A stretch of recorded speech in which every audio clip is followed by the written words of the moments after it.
টাকা পুরবাড়াই ফটনি করা চলবে না।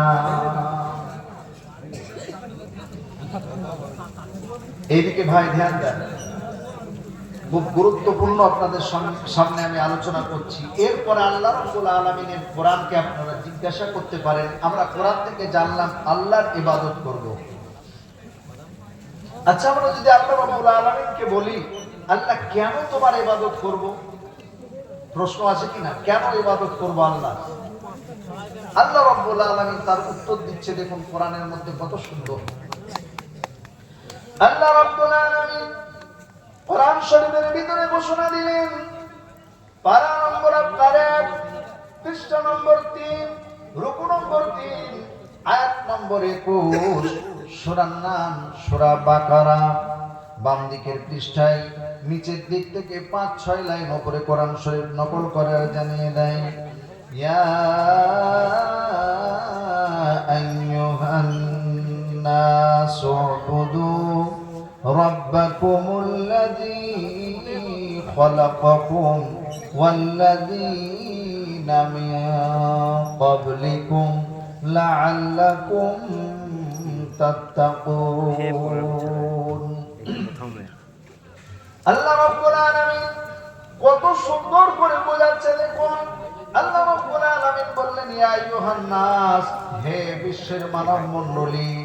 এখানে সারা বিশ্বের মানুষকে সম্বোধন করে আল্লাহ রাব্বুল আলামিন বললেন, ইয়া আইয়ুহান নাস, হে বিশ্বের মানব মণ্ডলী, উবুদু রাব্বাকুমুল্লাযী খালাকাকুম, ওই রবের তোমরা ইবাদত বন্দেগী করো যিনি তোমাকে সৃজন করেছে, সৃষ্টি করেছে। জোরে বলুন সুবহানাল্লাহ। আল্লাহ রাব্বুল আলামিন বললেন, এই জন্যই তোমরা আমার ইবাদত বন্দেগী করো যে আমি হলাম স্রষ্টা, তোমরা হলে সৃষ্টি। আমি আল্লাহ তোমাদেরকে সৃষ্টি করেছি, শুধু তোমাদেরকে নয়, ওয়াল্লাযীনা মিন ক্বাবলিকুম লাআল্লাকুম তাত্তাকুন। মহান আল্লাহ রাব্বুল আলামিন বললেন, তোমাদের পূর্বপুরুষকে, তোমার বাপ-দাদাদেরকে আমি আল্লাহ রাব্বুল আলামিন তৈরি করেছি, তোমার 14 গোষ্ঠীকে আমি আল্লাহ রাব্বুল আলামিন তৈরি করেছি, তোমাকেও আমি তৈরি করেছি। ওই জন্যই তোমরা কি করো? আমারই ইবাদত বন্দেগী করো। জোরে বলুন সুবহানাল্লাহ। আল্লাহ রাব্বুল আলামিন কোরআনের মধ্যে এখানে যে 4টে মোটা মোটা দলিল দিয়েছে, পৃথিবীর কোনো মায়ের নেই যে এই দলিলগুলোকে কেটে দেবে। জোরে বলুন সুবহানাল্লাহ। যদি কেউ দুনিয়ার বুকে দাবি করে আমার ইবাদত করতে হবে, আল্লাহ বলছে তোমাকে স্রষ্টা হতে হবে, তার সৃষ্টিকর্তা হতে হবে। আমাদেরকে তৈরি করেছেন কে? আল্লাহ। জোরে বলেন আল্লাহ। আল্লাহ। তার ইবাদত হবে কার? আল্লাহ। আল্লাহ। বুঝতে পেরেছেন তো? এরপর আল্লাহ রাব্বুল আলামিন দ্বিতীয় নম্বরে বলেন, আল্লাযী জাআলা লাকুমুল আরদা ফিরাশা।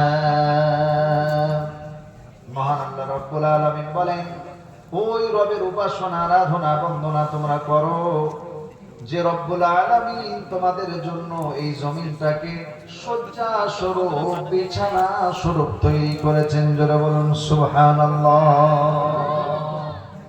এই জমিনটাকে আল্লাহ রাব্বুল আলামিন কত সুন্দর করে আপনার আমার জন্য আল্লাহ রাব্বুল আলামিন তৈরি করেছেন।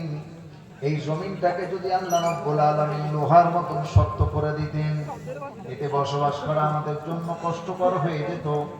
যদি পুরোটাই পাথর করে দিতেন, আমাদের জন্য কষ্টকর হতো।